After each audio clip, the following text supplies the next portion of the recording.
দর্শক আমন্ত্রণ স্পিড নিবেদিত একুশে টেলিভিশনের বিশেষ অনুষ্ঠান ফ্যাক্ট চেকে আপনাদের সঙ্গে রয়েছি আমি হারুনুর রশিদ। আজকে আমাদের অতিথি অবসরপ্রাপ্ত মেজর জেনারেল ফজলে এলাহি আকবর। তিনি বিএনপির চেয়ারপারসন বেগম খালেদা জিয়া তার নিরাপত্তা বিষয়ক উপদেষ্টা ছিলেন এবং foundation for strategic and development studies FSDS এর চেয়ারম্যান। আপনাকে স্বাগত জানাচ্ছি আমাদের এই অনুষ্ঠানে। ধন্যবাদ আমাকে এই অনুষ্ঠানে দাওয়াত দেওয়ার জন্য। আশা করি আজকে অনেক কিছু তথ্যবহুল আলোচনা হবে। দর্শক আপনাদের বলে রাখি যে আজকে ফজলে এলাহি আকবর কেন এখানে, একটি বিশেষ কারণ আছেন। তিনি হচ্ছেন সেই ব্যক্তি যার সঙ্গে সবার আগে আমাদের জানা মতে 4 তারিখ রাতেই 2024 সালের 4 আগস্ট রাতে সেনাপ্রধান জেনারেল ওয়াকারুজ্জামান কথা বলেছেন। পরদিন সকাল মানে 5 তারিখ যেদিন শেখ হাসিনা সরকারের পতন হয় সকাল 10টায় তিনি সেই আমরা বলতেই পারি যে সেনা ভবনে গিয়েছিলেন ক্যান্টনমেন্টে। এরপরে যেটা হলো তিনি কিন্তু বঙ্গভবন পর্যন্ত গিয়েছেন, পরবর্তী প্রক্রিয়াগুলো দেখেছেন। তিনিই একমাত্র ব্যক্তি যিনি ওই 5 তারিখ থেকে শুরু করে এবং বিকেল পর্যন্ত সেনা সদর থেকে শুরু করে বঙ্গভবন পুরো জায়গাটায় তিনি ছিলেন। এই জন্য আজকের এই অনুষ্ঠানের শিরোনাম করেছি 5 আগস্ট সেনা সদর থেকে বঙ্গভবন একজন জেনারেল যা দেখেছেন। কি দেখেছেন তার একটি আমরা একটু কিউ দেই, আমরা একটু তার একটা ইন্টারভিউর একটা পার্ট দেখি যে কোত্থেকে শুরু হলো। সেনাপ্রধান আমাকে ফোন করেছিলেন, সেখান থেকে শুরু করি। আমাকে ডেকেছিলেন ওনার বাসায় এবং আমাকে এর আগের দিন রাত 12টা 20-এ উনি টেলিফোন করে বলেন আপনি একটু আমার বাসায় আসবেন এবং সকাল 10টায়। আমি উদ্ধৃতি দিলাম আপনার প্রমাণ, আপনি বলেছেন। এখন যেটা আমি জানতে চাই যে 4 তারিখ রাত 12টার পরে আপনাকে সেনাপ্রধান জেনারেল ওয়াকারুজ্জামান ফোন করলেন। কেন আপনাকে ফোন করলেন, কি বললেন? আমি কিন্তু ওই ফোন কলটা পেয়ে একটু অবাক হয়েছিলাম এই জন্য যে সত্যিকারে বলতে কি ওই 5 তারিখের আগে, ওই 4 তারিখ রাতের আগে ওয়াকারুজ্জামানের সাথে আমার কোনো দিন পরিচয় ছিল না এবং আমি ওনাকে এবং ওয়াকার কোনো সময় চাকরি জীবনে একই ক্যান্টনমেন্টে চাকরি করি নাই এবং সেই সুবাদে ওনার সাথে আমার পরিচয় ছিল না। এবং 5 তারিখ আমি যখন 10টার সময় মিট করলাম তখনই কিন্তু ফর দ্য ফার্স্ট টাইম আমি ওয়াকারুজ্জামানের সামনাসামনি করমর্দন করলাম। That was my first meeting with him. তো সুতরাং স্বাভাবিকভাবে রাত 12টা 20-এ যখন আমার এরকম একটা কল পেলাম আমাকে আমার একটু চমক লেগেছে যে উনি আমাকে কেন করলেন। এবং আমি এই প্রশ্নটা কিন্তু ওনাকে যখন আমি পরের দিন গেলাম ওয়াই মি আমাকে প্রশ্ন করেছিলাম। উনি তখন বললেন যে দেখেন আমার জানা মতে, অবভিয়াসলি ওনাকে হয়তো ইন্টেলিজেন্স এজেন্সিস DGFI NSA হয়তো ব্রিফ করেছেন যে আমার জানা মতে আপনি একটা পলিটিক্যাল পার্টির সাথে আপনার সাক্ষ্য আছে এবং আপনার অনেক পলিটিক্যাল লিডার সাথে আপনার একটা মোটামুটি একটা ভালো সম্পর্ক আছে। যেহেতু আপনার সাথে সবার সম্পর্ক আছে তাই আমি আপনাকে এই কাজটা, এই দায়িত্বটা দিতে চাই। তো সেই হিসাবে আমার সকাল 10টায় যখন গেলাম, যখন আমি ওখানে মিট করলাম, যখন আমাকে জিজ্ঞাসা করলাম আমাকে কেন, তার প্রতির উত্তরে উনি বলেছেন হ্যাঁ এটা অবশ্য সত্যি কথা যে বিএনপি তো আমি তো ধরেন 2008 সালের ম্যাডাম যখন জেল থেকে বেরোলো তখন থেকে আমি ম্যাডামের সাথে ছিলাম এবং ওনার সাথে থাকা বদলতে অনেকের সাথে পলিটিক্যাল সার্কেল আমার অনেকের সাথে পরিচয় হয়েছিল এবং আমি মোটামুটি সব সময় স্ট্রেইট কথা বলতে পছন্দ করি। কি বললেন আপনাকে general Waker? He was very clear একটা জিনিস, আমি যাওয়া মাত্রই উনি যে কথাগুলো বলেছেন যে দেখেন আমি এই রক্তপাত আর চাই না, আমি ক্ষমতাও চাই না, আমি একটা নিষ্পৃত হোক, এটা কামস টু অ্যান এন্ড, এটি আমার লক্ষ্য এবং আমি আপনাকে এই দায়িত্বটা দিতে চাই। কি দায়িত্ব দিতে চাই? দায়িত্বটা দিলেন আপনি যেহেতু আপনার সাক্ষ্য আছে বিভিন্ন পলিটিক্যালের সাথে, আপনি সবাইকে আলোচনা করেন তাদেরকে, আমি তাদের সাথে অ্যাজ আর্লি অ্যাজ পসিবল আমি তাদের সাথে মিট করতে চাই, দেখা করতে চাই এবং তাদের সাথে আলোচনার মাধ্যমে আমি আজকের এই ঘটনাটায় ইতি টানতে চাই। 5 তারিখ সকালের কথা এবং উনি যখন 10টার মধ্যে দাওয়াত দিলেন আমি গেলাম ঠিক টাইমে এবং ঠিক 10:30 বাজে কিছুক্ষণ আগে ওনার সাথে আমাদের পার্শ্ববর্তী দেশের সেনাপ্রধান কথা বলবেন উনি বলেছিলেন। আমি বলছিলাম ধন্যবাদ, আপনি কথা বলেন, আমি চাই আপনি যে আমাকে দায়িত্ব দিয়েছে আমি দেখি এটা কতখানি করতে পারি। তো আমার কথা হচ্ছে যে সেই দিন যে উনি যখন আমাকে বললেন এই কথাটা, আমি তখনই আঁচ করতে পেরেছি something very radical is going to happen this morning. তা আপনি তো বেরিয়ে গেলেন 10:30। আমি বের হয়ে গেলাম, আমি বের হয়ে আমি কি করলেন তখন? প্রথম কাজটাই করলাম, কিন্তু আমি ফখরুল ভাই বিএনপি সেক্রেটারি ওনাকে টেলিফোন করলাম, তারপর যে আমাকে এই কথা বলেছে। উনি বলছে it's a very welcome decision, তবে আমি আমার নেতাদের সাথে একটু আলাপ করে I will come back to you. তো উনি আমাকে এটাও বলেছিলেন, আমাকে তো উনি অন্যান্য পার্টি লিডারকে বলেছেন। তা আমি ওনাকে বললাম যে দেখেন আমি তো সবাইকে সবার টেলিফোন নাম্বারও নাই, এই কাজটা আপনি করেন, কিন্তু সেক্রেটারি জেনারেল কাছে তো সবার নাম্বার আছে। ওর যে না না এটা ঠিক হবে না, আপনি কি দায়িত্ব দিয়েছে আপনি এটা করেন, না হয়তো অনেকে হয়তো আমাকে ভুল বুঝবে, এবং রাইটলি সো। তো তখন এই নাম্বার দিয়ে আমি সবার সাথে যতজন, কার কার সাথে কথা বলেন আপনি? এটা কয়েকজনকে পেতে ঝামেলা হয়েছে, যেরকম মাহমুদুর রহমান মান্না একবার বলে দেশে আর জন্য বিদেশে, জামাতের আমির পাওয়াই যায় না একজন, শফিকুর রহমান। হ্যাঁ এটা হয়েছে তখনকার যে সিচুয়েশন পেয়েছিলেন তো শফিক সাহেব? হ্যাঁ পেয়েছি, বাট আমি ওনাকে ডাইরেক্ট কথা বলতে পারিনি। ওনার ক্লোজ একজন ধরে আছে, ঠিক আছে আমি উনি কাছে আসেন না। তখনকার যে অবস্থা, এটা স্বাভাবিকভাবেই সবাই খুব উত্তেজিত ছিল, বিচলিত, অনিশ্চয়তার মধ্যে ছিল। আসলে weather this a trap or Real, এটা হওয়াটা স্বাভাবিক। তো তবে ওনারা সবাই রেসপন্ড করেছেন টাইমলি। তা আমি ওইটা বলি, কিন্তু আমি রাওয়াতে চলে গিয়েছিলাম, রাওয়া ক্লাবে একটা ওখানে গ্যাদারিং হওয়ার কথা, একটা প্রসেশন, ওখানে আমি ছোট্ট একটা বক্তব্য রেখেছি। আমি প্রসেশনের সাথে যোগ দিয়েছি, এবং ওখানে আমরা ফ্যাসিস্ট রেজিমের যে তাদের দায়িত্ব ছাড়ুক এটা নিয়ে আমরা স্লোগান এবং আন্দোলন করেছি। জি। তো ওখান থেকে ফিরে এসে, কারণ আমি আপনি জানেন সেলফোন রাখাটা কিন্তু খুব ডেঞ্জারাস। জি। তা আমি আই ওয়াজ ভেরি কেয়ারফুল যে সেলফোনটা আমি ক্যারি করিনি, কারণ আমাকে ট্র্যাক করবে। জি। তা আমি সেলফোনটা গাড়িতে রেখে গেছিলাম গলফ ক্লাবে। জি।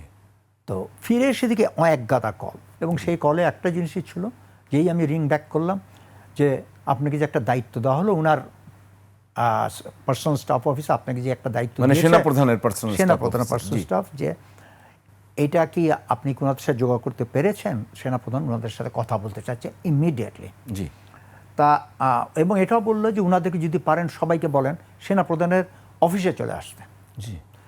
তো এবং ওনারা যদি কোথাও কোথায় আটকে গেছে বললে আমরা যে ওনাকে ওখান থেকে তুলে নিয়ে আসবো।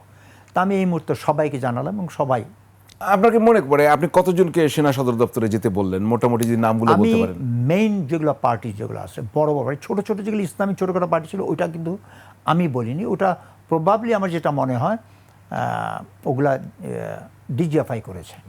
মেজর পার্টি সবগুলোর সাথে আপনি মোটামুটি কাদের সাথে কথা বলেছেন? আমি যেমন ফখরুল ভাইয়ের সাথে কথা বলেছি, জামাতের সাথে কথা বলেছি, মাহমুদুর মান্নার সাথে কথা বলেছি, তার জুনায়েদ সাকির সাথে কথা বলেছি, তারপরে স্টুডেন্ট লিডার একজনের সাথে কথা বলেছিলাম। আচ্ছা, আচ্ছা, ক্লিয়ার। আপনি গেলেন কখন আবার? আমি আপনাকে কি আবার ডেকেছিল কিনা? হ্যাঁ, আমাকে বলেছে ওনাদেরকে নিয়ে আসেন। তা আমি তো ওখানেই সঙ্গে সঙ্গে telephone I started calling everybody, যে আপনারা প্লিজ ফল ব্যাক, সেনাপ্রধান অফিসে চলে আসেন, কোথাও যদি বাধাগ্রস্ত হলে জাস্ট লোকেশনটা দেন, আমি সেনা সদরে জানিয়ে দেবো, আপনাকে ওখান থেকে তারা উদ্ধার করে নিয়ে আসবে অফিসে এসে।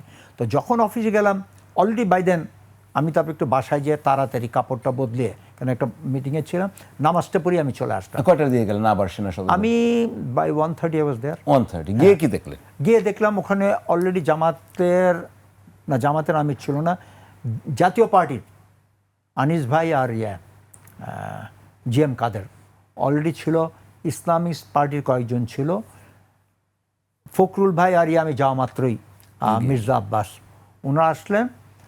তা মোটামুটি দ্য গ্যাদারিং ওয়াজ, শফিকুর রহমান সাহেব কখন আসলেন? শফিকুর রহমান একটু পরে আসছেন, একটু পরে 1:30 দিয়ে গেলেন। দেন সেনাপ্রধান কি করলেন? আচ্ছা, সেনাপ্রধান এক সাইডে বসেছিলেন এবং ইউ ফরমেশনের সবাই বসাচ্ছে, এবং কিছু নাস্তা উনি আপ্যায়ন করলেন। ঠিক আমার মনে হয় অ্যাজ ফার অ্যাজ একটা টাইমটা আপনি একটু চেক ব্যাক করে দেখেন, 1:45 হবে। জি।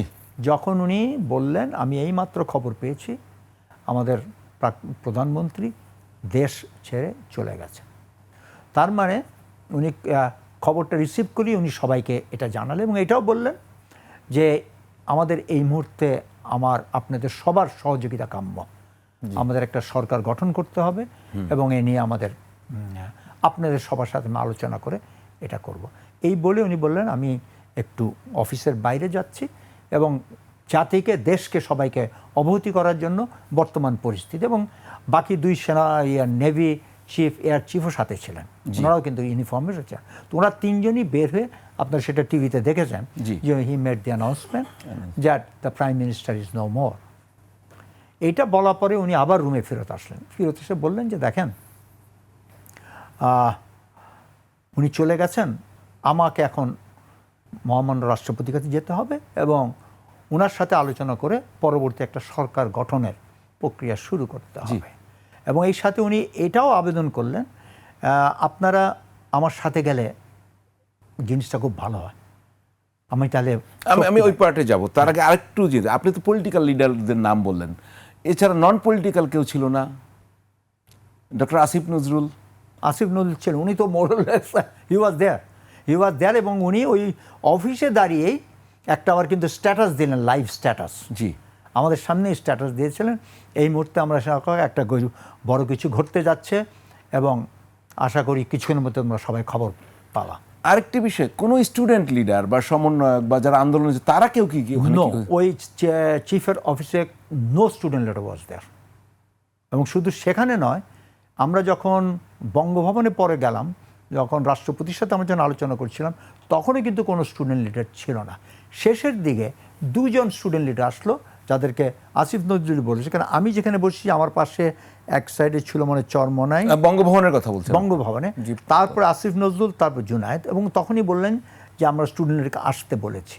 তা আমাদের যখন এই মিটিংয়ের শেষ পর্যায়ে আমি তখন তো ওখানে দুজন স্টুডেন্ট লিডার, একজন বঙ্গভবনে, একজন ছেলে, একজন একটা মেয়ে। আচ্ছা, কিন্তু সেনা সদরে যখন ছিলেন আপনারা, মির্জা ফখরুল সাহেবকে নাকি জাতির উদ্দেশ্যে তাকেও নাকি কথা বলতে বলেছিলেন সেনাপ্রধান, যে আপনারাও কিছু বলেন, এরকম কিছু ঘটেছে? নো, এরকম কিছু বলে নাই। তবে ওই সময় ফখরুল ভাই বলেছিলেন যে আপনি রাষ্ট্রপতিকে যাচ্ছেন, আপনি যান, আমরা অপেক্ষা করি তাহলে কথা। তখন কিন্তু দুজন ব্যক্তি, একজন হচ্ছেন যে আনিস মাহমুদ ভাই জেপি, এবং আমি আনিসুল ইসলাম মাহমুদ। আনিস ইসলাম মাহমুদ, উনি আবার ক্যাডেট কলেজে আমার সিনিয়র ছিলেন, এবং আমরা দুজন প্রতিবাদ করার জন্য, যখন সেনাপ্রধান আপনাদের সহযোগিতা চাচ্ছে, আপনাদেরকে সাথে নিয়ে যেতে চাচ্ছে, ইট ইজ বেটার যে আপনারা সবাই চান। কেননা সেনাপ্রধান একটা জিনিস বলে নিয়ে আসবেন, আপনাদের এটা পরবর্তী দ্বিমত থাকতে পারে। সো দ্য বেস্ট, ওখানে আলোচনার মাধ্যমে যেটাই হবে সবার অংশগ্রহণ মাধ্যমেই সেটা হবে। আপনার কি একটু মনে পড়ে যে সেনাপ্রধান তখন বলছিলেন, আমরা তো ওটা দেখছিলাম, সবাই যখন প্রশ্ন করছিল যে হ্যাঁ জামায়াত ইসলামের আমির সাহেবের সেন ফখরুল ইসলাম, এবং ছাত্রদের পক্ষ থেকে উনি বলছিলেন যে আসিফ নজরুল তাদের প্রতিনিধি, এটা কি আপনার খেয়াল পড়ে? এটা ঠিক মনে পড়ে না, অনেকটা এরকমই ধারণা ছিল। আমি এক্স্যাক্টলি আই ক্যানট রিকালেক্ট, এরকমই একটা ধারণা ছিল that Asif Nazrul represent the students. এখন একটু আমি আপনাকে বলি যে যখন সেনাপ্রধান বললেন যে তিনি চলে গেছেন, তখন ইনস্ট্যান্টলি আপনি তো ফেসগুলো তো রিড করতে পারেন, রিয়াকশনটা কেমন ছিল? রিয়াকশন ওয়াজ এক্সট্রিমলি জুবিল্যান্ট। মানে মনে হচ্ছে সবার শ্বাস বন্ধ ছিল, সেই মুখোশটা আপনার মুখ থেকে খুলে দিল, আপনার স্বস্তির বাতাস সবাই, এবং ইট ওয়াজ এভরিবডি ওয়াজ জুবিল্যান্ট। একটা মানে শ্বাসশুদ্ধকর অবস্থা থেকে দেশ এবং জাতির মনে রক্ষা হলো। আমরা এরপর একটা বিরতি নিয়ে আসবো এবং আমরা বঙ্গভবনের গল্পটি আপনার কাছে শুনবো। দর্শক স্পিড নিবেদিত ফ্যাক্ট চেকে একটি বিরতি নিচ্ছি, ফিরবো একটু পরেই, সঙ্গেই থাকুন।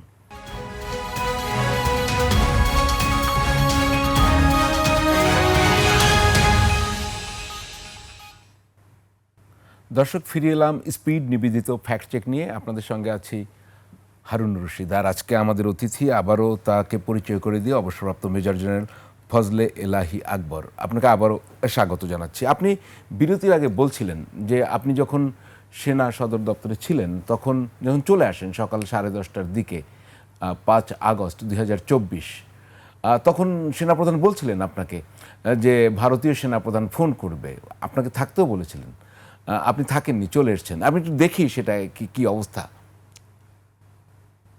ঠিক 10:30 আমাকে ভারতীয় সেনাপ্রধান টেলিফোন করবেন, তখন বাজে আমার মনে হয় 10:25।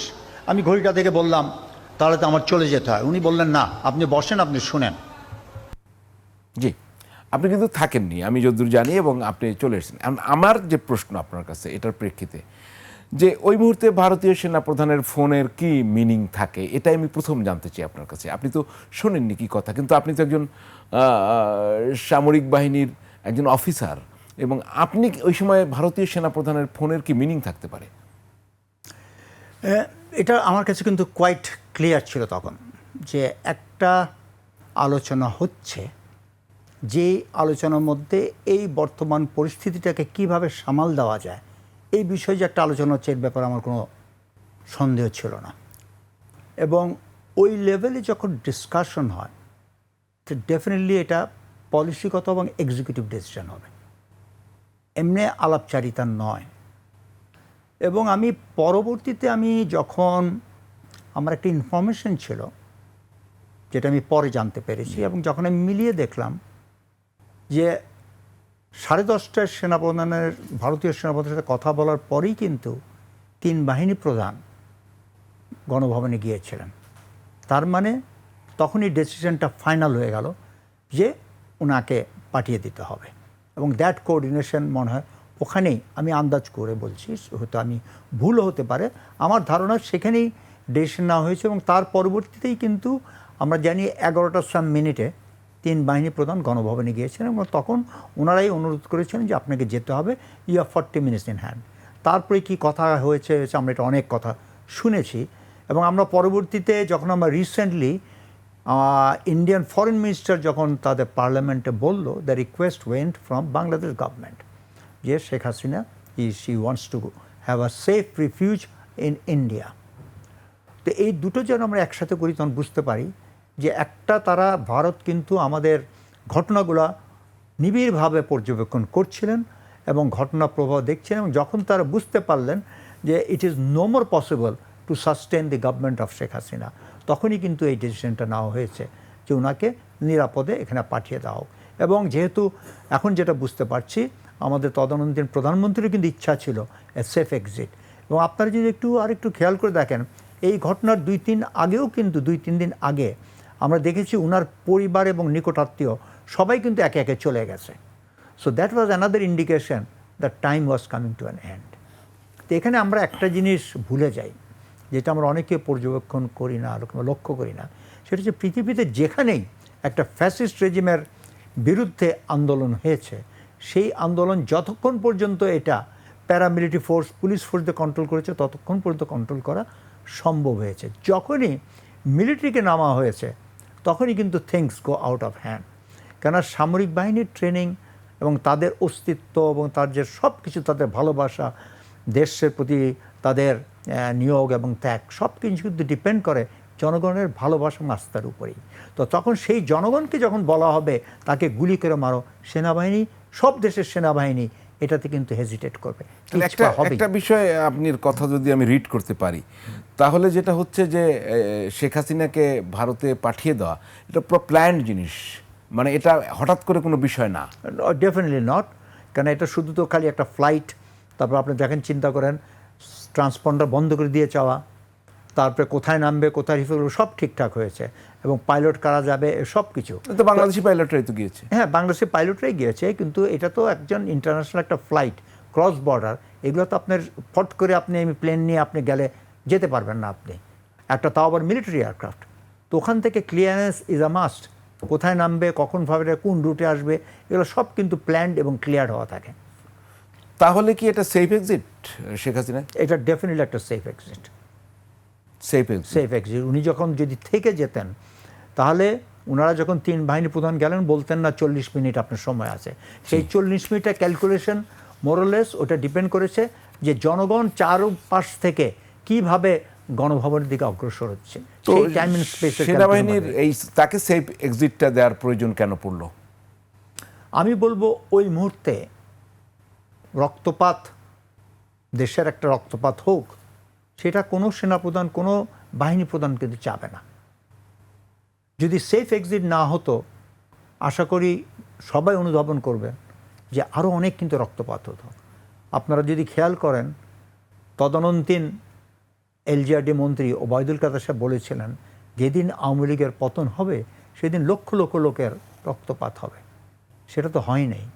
এই না হওয়ার কিন্তু আমি মনে করি একটা মূল কারণ যে টাইমলি শেখ হাসিনাকে দেশ থেকে সেফ এক্সিট দেওয়া হয়েছিল। কিন্তু আমরা দেখছি তখন সেনানিবাসে বা ক্যান্টনমেন্টে আরও যে তালিকা প্রকাশ হয়েছে পরবর্তীতে আরও 626 জনকে আশ্রয় দেওয়া হয়। তাদের ভিতরে রাজনৈতিক নেতা আছে, সরকারি কর্মকর্তা আছে, পুলিশ সদস্য আছে, ইভেন আর্মির লোকজনও আছে। তো এদের সবাইকে তো আমরা পুলিশের হাতে আসতে দেখিনি। তাহলে এখানে কি ব্যবস্থা? এটাও কি এক ধরনের সেই কাস্টোডি বা কোনোভাবে এখানে ম্যানেজমেন্টটা কি মনে হয় আপনার? ওই সিচুয়েশনে যেখানে একটা জনগণের মধ্যে একটা আতঙ্ক ছিল, হয়তো ম্যাসিভ ব্লাড বাথ হবে, সেনা কমান্ডারের কাছে তখন কেউ যদি আশ্রয় চায় এবং সেই আশ্রয় না দিয়ে যদি তাদেরকে জনগণের হাতে তুলে দেওয়া হয়, এটা কিন্তু সেনাবাহিনীর জন্য এর একটা ভায়োলেশন অফ হিউম্যান রাইটস হবে। শত্রুপক্ষ যখন আমাদের যুদ্ধে আশ্রয় চায়, তার নিরাপত্তা দেওয়াটা কিন্তু জেনেভা কনভেনশন অনুযায়ী তাকে দেওয়াটা উচিত। তো সেই পরিপ্রেক্ষিতে তাদেরকে যদি আশ্রয় দিয়ে দেওয়া থাকে তাহলে আমি মনে করি সেটা যুক্তিসঙ্গত এবং ইন্টারন্যাশনাল কনভেনশন অনুযায়ী সেটা যথাযথই করেছে। পরবর্তীতে চলে গেল, কিভাবে চলে গেল, কোথায় গেল, কার মাধ্যমে গেল, কেন তাদেরকে আইন রক্ষাকারী বাহিনীর কাছে তুলে দেওয়া হয়নি, দ্যাটস আ ডিফারেন্ট কোশ্চেন। এবং কী প্রকৃতি হয়েছে এটা কিন্তু আলোচনা করা যেতে পারে, এটা তদন্ত। এই প্রশ্নটা তো উঠতেই পারে সাধারণ জনগণ, এবং সেই প্রশ্নটা কিন্তু এখনও জনগণের মনে অনেকের আছে। আপনার সাথে সেনাপ্রধানের তো পরবর্তীতে একাধিকবার দেখা হয়েছে। আপনার কি বাড়তি কিছু জানার কখন আগ্রহ তৈরি হয়েছে বা জিজ্ঞেস করেছিলেন? সেনাপ্রধান ইজ এ সেনাপ্রধান। জি। Although he's junior, I have to give him that due regards and respect. এবং আগ বাড়িয়ে জিজ্ঞাসা করা, কথা বলা, যেটা আমি জানি তাকে বিব্রত করবে, জি, তাতে সম্পর্ক উন্নয়ন হয় না, তাহলে হয়তো উনি আমাকে আর পরবর্তীতে আরও অনেক ঘটনা ঘটেছে, উনি আমাকে কোনোদিন ডাকতেনই না। To keep the communication intact, one has to be careful what to ask and not to embarrass him. I followed that principle very rigidly. আমরা বঙ্গভবনে যাব আপনাকে নিয়ে, কিন্তু 5 তারিখ থেকে 8 তারিখ মাঝে একটা 7 তারিখ ছিল, কোনো প্রবলেম আপনি জানেন? জি, তখন কিন্তু একটা শেখ হাসিনার পক্ষে একটা coup প্ল্যান হয়েছিল। কয় তারিখ? coup ডেটা, এটা 7 তারিখে। এবং এই coup প্ল্যানের সাথে তদানীন্তন তখন ছিল লেফটেন্যান্ট জেনারেল মুজিব, পিএমজি, এবং সে এর আগে আপনি জানেন ডিজিএসএসএফ ছিল। এবং অবভিয়াসলি তার একটা হাসিনা সরকারের সাথে একটা সাক্ষ্য ছিল, এবং সেই সুবাদে হয়তো ওনারা একটা করতে চেয়েছিলেন। তো ওখানে আমার কিছু সামান্য একটু অবদান আছে। সেই অবদান হচ্ছে যে এরা আমার সব জুনিয়র, অনেক জুনিয়র। এই লেফটেন্যান্ট মুজিব, আমি যখন ডাইরেক্টর মিলিটারি অপারেশন ডিএমও ছিলাম, হি was just a G2 major, আমার আন্ডারে ছিল। জি। আমি এদের সবাইকেই চিনতাম। তা আমি তখন তাদেরকে, এবং তখন ডিজিএফআই মেজর জেনারেল হালিম, সে আমার সাথে বেশ ঘন ঘন কথা বলেছে। আমি তাদেরকে একটাই কষন করলাম যে দেখো, ডু নট ডু দিস, এটা করো না। তোমরা 7ই নভেম্বর দেখো নেই, আমি 7ই নভেম্বর দেখেছি। আমি সেই অভিজ্ঞতা থেকেই তোমাদেরকে বলতে চাই, তোমরা ভুলে যাচ্ছ যে এই সেনাবাহিনী যারা এই ফ্যাসিস্ট রেজিমে থ্রু আউট, তারা কিন্তু তাদেরকে সেকেন্ড রেটেড সোলজার হিসেবে মনে করেছে, কিন্তু দেশে তখন পুলিশই সর্বা, এবং সেনাবাহিনী একটা মনে করে একটা হাত গুটিয়ে একটু সেকেন্ড ক্লাস মানে ফোর্স হিসাবে ছিল। জি।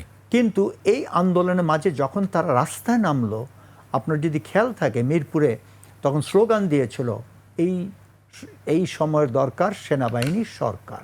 এবং জনগণ সব সেনাবাহিনীর সদস্যদের সাথে কুশল বিনিময়, হাত মিলানো, এপিসি উপরে লাফ দিয়ে তাদের উঠে তাদের আলিঙ্গন করা, এগুলো বাই দেন কিন্তু ঘটে গেছে। তো তখন সেনাবাহিনীর সদস্যরা বুঝতে হবে, তারা কিন্তু মনে করলো তারা তাদের প্রাণ ফিরে পেয়েছে, তাদের সেই মানে লস্ট ইমেজ এবং মর্যাদা আবার ফিরে পেয়েছে, জনগণ তাদের সাথে।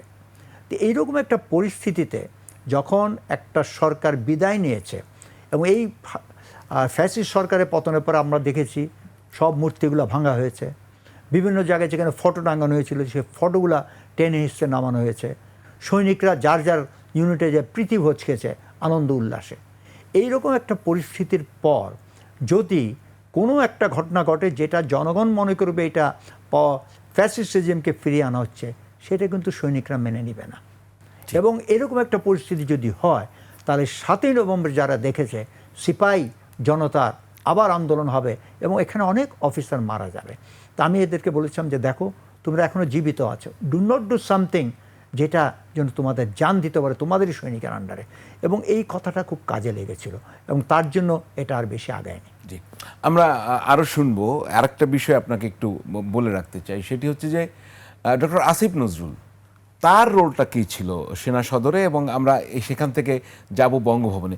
সেনা সদরে তার রোলটা কী ছিল? উনি কি ওদিনই প্রথম গেলেন, না আগেও এনাদের সাথে কাজ করেছেন? আমি যতদূর জানি ওনার কিন্তু বেশ কয়েকদিন ডিজিএফআই আনাগোনা ছিল এবং উনি ডিজিএফআইতে উনি ক্যান্টনমেন্টে ঢুকে একটা জায়গায় গাড়ি রেখে তারপর ওনাকে ওখান থেকে ডিজিএফআই হেডকোয়ার্টারে, এবং তখনকার ডিজি চলেছে, তার সাথে অনেক মিটিং হয়েছে এবং স্টুডেন্টদেরকে বোঝানো, স্টুডেন্টদের কী করা, এটা মানে ফ্রম দ্য ডিজিএফআই সাইড ওনার একটা ভালো কোঅর্ডিনেশন ছিল। এবং 5 তারিখের আগেই, 5 তারিখ আগে থেকে এটা বলতে পারেন, মানে বেশ কয়েকদিন হয়েছে এই ঘটনার 4-5 দিন আগে থেকে এসে। এবং ওই দিন যখন সেনাপ্রধানের অফিসে উনি আসলেন, ওখানে কিন্তু উনি একটা লাইভ পোস্ট করেছিলেন এবং যেই লাইভ পোস্টে উনি ছাত্রদেরকে আশ্বস্ত করেছেন, আমরা একটা সুখবর শুনতে যাচ্ছি, হয়তো বা হাসিনা পতন হচ্ছে, এরকম একটা লাইভ পোস্ট। এটা কি উনি নিজে থেকেই করছিলেন, না সেনাপ্রধান ওনাকে করার অনুরোধ করেছেন? উনি নিজেই করেছেন, নিজেই ওনার সেলফোন থেকে ওখানে অফিসে দাঁড়িয়ে করেছিলেন উনি। আচ্ছা, তা আমরা শুনবো। আমরা এরপরে তো আপনারা সবাই বোধহয় 2টার পরে বেরিয়ে গেলেন, 3টার দিকে বঙ্গভবনের দিকে রওনা দিলেন।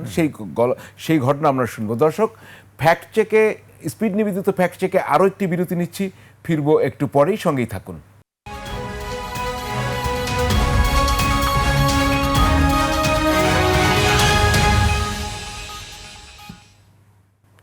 দর্শক, বিরতির পর আবারও ফিরে এলাম স্পিড নিবেদিত ফ্যাক্ট চেক নিয়ে। আজকে আমাদের অতিথি, আমরা আগেও বলেছি আবারও বলছি, অবসরপ্রাপ্ত মেজর জেনারেল ফজলে এলাহি আকবর। আপনারা তো বিরতির আগে বলছিলেন যে আপনারা তো সেনা সদর থেকে রওনা দিলেন বঙ্গভবনে, নেতারাও গেলেন, একজনকে বোধহয় হেফাজতের ফয়জুল্লাহকে বোধহয় নেওয়া হয়নি, ফয়জুল্লাহ সাহেবকে। আপনারা বঙ্গভবনে কটায় গিয়ে পৌঁছলেন? আমরা সেনা সদর থেকে, মানে এক্স্যাক্টলি চিফের অফিসের সামনেই 2টো কোস্টার লাগানো হলো। আমরা যত পলিটিশিয়ান ছিল, আপনাদের সবাই যার যার গাড়ি না নিয়ে আমরা একসাথে যাই, তাহলে রাস্তায় যেহেতু অনেক ভিড়, তাহলে তাড়াতাড়ি পৌঁছানো যায়। 2টা কোস্টার লাগানো এবং আমরা সেই 2টা কোস্টারে আমরা ভাগাভাগি করে উঠলাম। আমি প্রথমটাতে আমি ছিলাম, আমার সাথে মির্জা আব্বাস আমার ডানে ছিল, বা আমাদের মির্জা ফখরুল ইসলাম আলমগীর ছিলেন, তারপরে জামাতে আমির, তা আরও অনেকে ছিলেন ওখানে। যাই হোক, তো আমরা ঠিক 3টার সময় রওনা দিলাম এবং যখন জাহাঙ্গীর গেট আসলাম, এবং আমাদের সাথে 3 বাহিনী প্রধান আমাদের সামনে গাড়িতে ছিলেন, এপিসি যেগুলো আর্মার্ড পার্সোনাল ক্যারিয়ার, সৈনিক সহ প্রোটেকশন দিয়েছে। জাহাঙ্গীর গেটে আমাদের ফার্স্ট স্টপ হলো। ওখানে জনগণদের উল্লাস এবং ক্যান্টনমেন্টে ঢুকতে দেওয়া হচ্ছিল না। এবং ওখানে কিছুক্ষণ থামার পরে ওখানে আমি আসিফ নজরুল এবং জুনায়েদ, তখন আমার খেয়াল আছে, ওনারা নেমে একটা ড্রামের উপর দাঁড়িয়ে জনগণকে কিছু বক্তব্য রাখলেন। তারপরে আমরা শুরু করলাম জার্নি। এবং আমরা যখন র্যাঙ্কস ভবনের কাছে আসলাম, তখন আমরা দেখলাম যে একটা বিরাট একটা শেখ মুজিবের একটা বিরাট স্ট্যাচু ছিল, জনগণ দড়ি লাগিয়ে ওটা ভাঙার চেষ্টা করছে এবং মানে বিরাট জনসমাবেশ, সবাই উৎফুল্ল এবং সবাই এমন একটা পরিস্থিতি যে এটা তখন আমার মনে হচ্ছে, আমার চোখ দিয়ে পানি বেরিয়ে গেছে এই জনগণের উল্লাস দেখে, যে জনগণ কত ফুর্তি। আমার মনে আছে ফখরুল ভাই সামনে, ঠিক কোস্টারের সামনে দাঁড়িয়েছে, জনগণ মানে পাইপ পারলে গাড়িটা ভেঙে ফেলে, কাজ ভেঙে যায় এমন হিসাব। তো অনেকে এসে ফখরুল ভাইকে দেখে অনেক হাত নাড়ালেন এবং সবাই স্বাগত জানেন। অনেকে আবার হাতে কিছু কিছু বিভিন্ন আর্টিফ্যাক্ট যারা গণভবন থেকে নিয়ে আসছে, একজন 2টা মুরগি নিয়ে আসলো হাতে করে, এবং যে ফখরুল ভাইকে উপহার দিতে ছিল, এই মুরগি আমি গণভবন থেকে এনেছি। তো যাই, এরকম গাড়িতে তো জিএম কাদের সাহেবও ছিল, সবাই কি অবস্থায় ছিলেন? সবাই ছিলেন, সবাই গাড়িতেই, ওই গাড়িতেই। না, ওনারা কি উল্লসিত, বা ওনারা কি? আমি তো অ্যাকচুয়ালি সামনে দিকে ছিলাম, পিছনের দিকে, আর জনগণের উল্লাস থেকে আমিও নিজে অভিভূত ছিলাম। আমি ফ্যাক্টলি আমার সামনে যারা পাশে হচ্ছে তাদেরটাই আমি খেয়াল করতে পেরেছি। আর তারপরে তো আমরা ঠিক এইভাবে আমরা পৌঁছতে ঠিক সন্ধ্যা 7টার দিকে আমরা গণভবনে পৌঁছালাম। তো ইট ওয়াজ টাইম ফর মাগরিব প্রেয়ার। তো আমরা আগে সবাই নামাজ পড়লাম। নামাজ পড়েই আমরা বঙ্গভবনের যেই মেইন কনফারেন্স রুম, ওখানে সবাই বসলেন, ফখরুল ভাই ফার্স্ট, তারপর জামাতের আমির, এইভাবে সিনিয়র সঙ্গে বসলেন। এবং আমি যেখানে ছিলাম, আমার বাম পাশে ছিল ডিজিএফআই চিফ, 3 সার্ভিসেস চিফ এবং অন্যান্য সিনিয়র জেনারেল যারা ছিল সেটা। তো যাক, তো ওখানে ফখরুল ভাই পৌঁছে ওনার বক্তব্য রাখার পর ফার্স্ট ওনার ডিমান্ড ছিল ম্যাডাম বেগম খালেদা জিয়াকে এই মুহূর্তে ওনাকে রিলিজ করতে হবে। জি। তো এই কথাটা বলা মাত্রই তখন রাষ্ট্রপতি বললেন যে দেখেন, আমরা তো কয়েকদিনের মধ্যে একটা সরকার গঠন করব, সেই সরকারি ডিসিশনটা নিক। জি। তখন কিন্তু সেনাপ্রধান হি ইন্টারাপ্টেড এবং বললেন যে no sir, you have the authority, you are the sole authority, আপনি ওনাকে এই মুহূর্তে ছেড়ে দেন। জি। এটা কিন্তু সেনাপ্রধান নিজেই উনি ইনসিস্ট করুন, তখন এই ডিসিশনটা তখনই ওখানে নেওয়া না হয় যে ম্যাডাম খালেদা জিয়াকে কারামুক্ত করা হবে। আমি আরেকটু বিষয়ে জানতে চাচ্ছি, তো সেনা সদরে কোনো স্টুডেন্ট লিডাররা ছিলেন না যারা আন্দোলনের অগ্রভাগে ছিলেন? বঙ্গভবনে বঙ্গভবনে ওই সময় ছিল না, শেষের দিকে দুজন এসেছিল, একটা ছেলে একটা মেয়ে দেখেছিলাম, যারা পরবর্তীতে ওই বঙ্গভবনের সামনে পোর্টিকের ওখানে টিভি চ্যানেলসগুলো ইন্টারভিউ নিচ্ছিল। ও তখন আমি কিন্তু পরবর্তীতে ওই দুজনকে আমি কখনো পরবর্তীতে দেখিনি, কখনো আমার সাথে দেখা হয়নি। মানে মানে এটা প্রশ্নটা এখনো রয়ে গেছে যে আসলে তো মানে ওখানে কোনো সমন্বয়করা জানোনি, কিন্তু আপনারা কি ধারণা করতে পারেন যে তাদেরকে কারা নিয়ে এসেছিল বা কাদের? না, এটা তো স্টেটে জুনায়েদ এবং আসিফ নজরুল যে দুজন আসছে তাদের ডাইরেকশন, এবং Junaid was also guiding them. আর আসিফ নজরুল সাহেব কি এদেরকে পরিচয় করিয়ে দিয়েছেন? ওখানে সবার সামনে পরিচয় করিয়ে দেয়নি, যখন জিজ্ঞাসা করে কারা এবং যখন ইন্টারভিউ নিচ্ছিল তখনই বুঝলাম যে they are introduced as the student leaders. কিন্তু রাষ্ট্রপতির ওখানে কি আলোচনা হলো, পরবর্তী সিদ্ধান্ত, পরবর্তী পরিস্থিতি কি হবে? আচ্ছা, ওখানে যখন ঘটনা সবাই বক্তব্য রাখছিল আগামী সরকার কীরকম হওয়া উচিত, কী এবং মাঝে মাঝে ডিজিএফআই চিফ ওই কনফারেন্স মাঝে মাঝে উনি রানিং কমিটি দিচ্ছিল ঢাকা শহরে কোথায় কী হচ্ছে, বিশেষ করে যেগুলো থানা লুট হচ্ছিল, বিভিন্ন জায়গায় মারামারি কাটাকাটি, এগুলো উনি কিন্তু from time to time use giving a briefing, উনি খবর পাচ্ছিলেন এবং সবাইকে অবহিত করছিলেন। আরেকটা বিষয় যে মানে আপনার কাছে আমি ওই রিয়েলাইজেশনের জায়গা থেকে বলি, সেনা সদরে স্টুডেন্টরা যায়নি, বঙ্গভবনে তারা যায়নি, আমাদের কোনো রাজনৈতিক নেতা বা কেউ কি এদেরকে বলেছে যে, বা সেনাপ্রধানকে বলেছে যে তারা কেন নাই, তাদেরকে কেন ডাকা হয়নি, এরকম কোনো প্রশ্ন? কথা উঠেছিল কিন্তু, জি, ওয়ার আর দে বলছিল আসছে, কিন্তু আসতে শেষের দিকে মাত্র ওই দুজনই আসছে। মানে কে কথা তুলেছিল, কে বলছিল? এক্স্যাক্টলি আমার মনে, বাট কথা হচ্ছিল স্টুডেন্ট লিডাররা কোথায়, অনেকে উঠিয়েছিল। এটা কি বঙ্গভবনে না সেনা সদরে? সেনা সদরের কোনো কথাই হয়নি, বঙ্গভবনে। আসছে। কিন্তু একটা বিপ্লবী সরকার গঠনের কোনো প্রস্তাব ওখানে ছিল কিনা? মানে মোটেই নয়। কেউ যদি বলে not an iota of thought যে একটা বিপ্লবী সরকার হোক, সেটা কেউ ওই মুহূর্তে কোনো দিন এই কথাটা উঠাই নেই যে আমরা কনস্টিটিউশনের মাধ্যমে নাকি, কারণ রাষ্ট্রপতি ক্লিয়ার বললেন আমরা অতি শীঘ্রই কয়েকদিনের মধ্যে একটা ইন্টারিম গভর্নমেন্ট ফর্ম করতে যাচ্ছি, এখানে আপনারা সবাই অংশগ্রহণ করবেন, আমরা এটা পরবর্তীতে জানাবো। এবং ওই সরকার গঠনটা কিভাবে হয়েছে, I have no preview on that. Probably এটা পরবর্তীতে 3 বাহিনী প্রধান আসিফ নজরুল এবং আরও ওনারা মিলে এবং স্টুডেন্ট লিডার হয়তো সাথে সংযোগ হয়ে পরবর্তী করেছে, কিন্তু ওই মুহূর্তে যে একটা সরকার গঠন কারা হবে কোনো আলোচনা হয়নি, এবং যে বিপ্লবী সরকার প্রশ্ন তো উঠেনি। আপনার খেয়াল আছে ওভারটেকিং হয়েছিল কিন্তু 5 তারিখে বিপ্লব হলো 8 তারিখে, এই 3 দিনের সময়ের মধ্যে কিন্তু কেউ কোনো দিন বিপ্লবী সরকার হওয়া উচিত এটা কোনো দিন কেউ উচ্চারণ করে। সবাই এত উৎফুল্ল ছিল, এত আনন্দ ছিল যে আমরা একটা মুক্ত দেশ, মুক্ত বাতাসে বসবাস করতে যাচ্ছি। বিপ্লবী সরকার হলে কি কোনো সমস্যা হতো? আমার তখন ধারণা ছিল, আমি বলি যে বিপ্লবী সরকারের জন্য কিন্তু একটা বেশ কয়েকদিন পরে বঙ্গভবন কিন্তু ঘেরাও করা হয়েছিল বাই দি স্টুডেন্ট লিডার্স। জি। এবং ঘেরাও করার উদ্দেশ্য ছিল যে তদানীন্তন তখন যদি আমাদের রাষ্ট্রপতি ছিলেন তাকে হি হ্যাজ টু গো। বেশ কয়েক মাস, বেশ কয়েক মাস না, আমার মনে হয় 2-3 সপ্তাহ, ওই যে ইউনূস সাহেবের ক্যাবিনেট দায়িত্ব নেওয়ার পরে যে president must go, constitution must be abrogated. তখন ওইরকম পরিস্থিতিতে সেনাপ্রধান আমাকে রিকোয়েস্ট করেছিলেন যে এরকম একটা হতে যাচ্ছে, বিএনপি কি মতামত আপনি একটু দেখেন।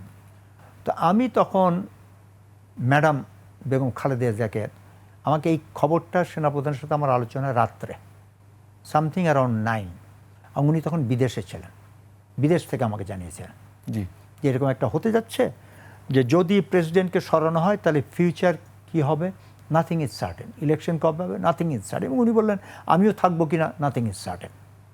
তা আপনাদের বিএনপির মনোভাব কি, আপনি যদি পারেন এটা আপনি জি। কিছু করেন।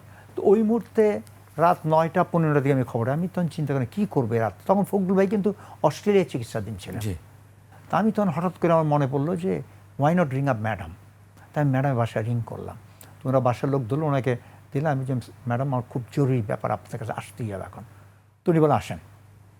তা আমি ওনার কাছে বাসায় গেলাম, তখন যাই বললাম যে this is what it is, আমাদের রাষ্ট্রপতিকে সরিয়ে একটা বিপ্লবী সরকার গঠন করার চিন্তা হচ্ছে, রাষ্ট্রপতি ওনাকে সরিয়ে দেওয়াটাই হচ্ছে আর প্রথম পদক্ষেপ, এবং এর পরিবর্তে বিপ্লবী সরকার যদি হয় আগামীতে ইলেকশন কখন হবে there is no guarantee. Madam কিন্তু সঙ্গে সঙ্গে বলা মাত্রই কিন্তু উনি বলছে কেন রাষ্ট্রপতিকে সরাতে হবে, কারণ রাষ্ট্রপতির তো একটা কাজ করার ক্ষমতা নেই যতক্ষণ পর্যন্ত চিফ অ্যাডভাইজার কিছু হবে না।